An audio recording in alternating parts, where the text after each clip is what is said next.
Whoop. Oh.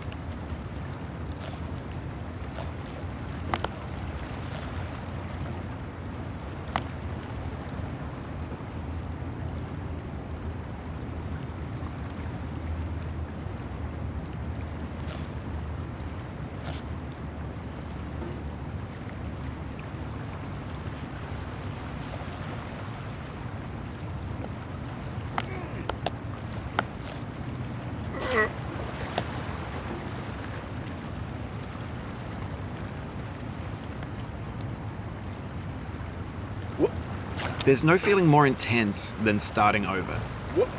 If you deleted your homework the day before it was due, as I have, or if you left your wallet at home and you have to go back after spending an hour in the commute. If you won some money at the casino and then put all your winnings on red but it came up black. If you got your best shirt dry cleaned before a wedding and then immediately dropped food on it. If you won an argument with a friend and then later discovered that they just returned to their original view. Starting over is harder than starting up. If you're not ready for that, like if you've already had a bad day, then what you're about to go through might be too much. Feel free to go away and come back. I'll be here. Alright, thanks for coming with me on this trip. I'll understand if you have to take a break at any point. Just find a safe place to stop and quit the game. And don't worry, I'll save your progress, always, even your mistakes.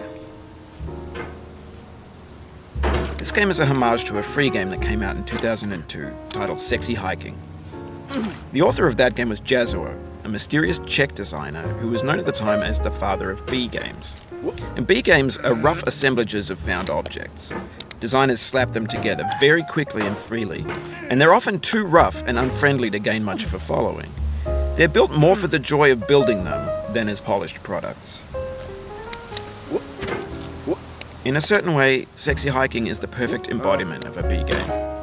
It's built almost entirely out of found and recycled parts, and it's one of the most unusual and unfriendly games of its time. In it, your task is simply to drag yourself up a mountain with a hammer. And that act of climbing, in the digital world or in real life, has certain essential properties that give the game its flavor. No amount of forward progress is guaranteed. Some cliffs are too sheer or too slippery. And the player is constantly, unremittingly in danger of falling and losing everything. Anyway, when you start Sexy Hiking, you're standing next to this dead tree that blocks the way to the entire rest of the game. It might take you an hour to get over that tree, and a lot of people never got past it. You prod and you poke at it, exploring the limits of your reach and your strength, trying to find a way up and over. And there's a sense of truth in that lack of compromise. Most obstacles in video game worlds are fake.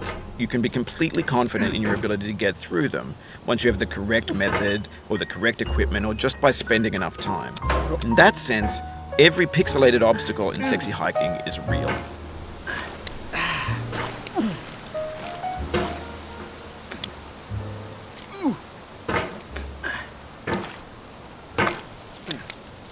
The obstacles in Sexy Hiking are unyielding, and that makes the game uniquely frustrating.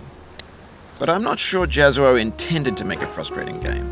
The frustration is just essential to the act of climbing, and it's authentic to the process of building a game about climbing.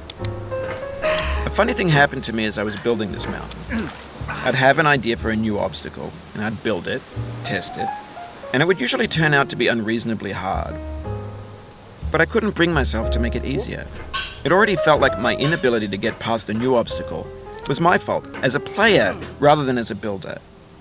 Imaginary mountains build themselves from our efforts to climb them, and it's our repeated attempts to reach the summit that turns those mountains into something real. When you're building a video game world, you're building with ideas, and that can be like working with quickset cement. You mold your ideas into a certain shape that can be played with, and in the process of playing with them, they begin to harden and set until they're immutable, like rock. And at that point, you can't change the world. Not without breaking it into pieces and starting fresh with new ideas.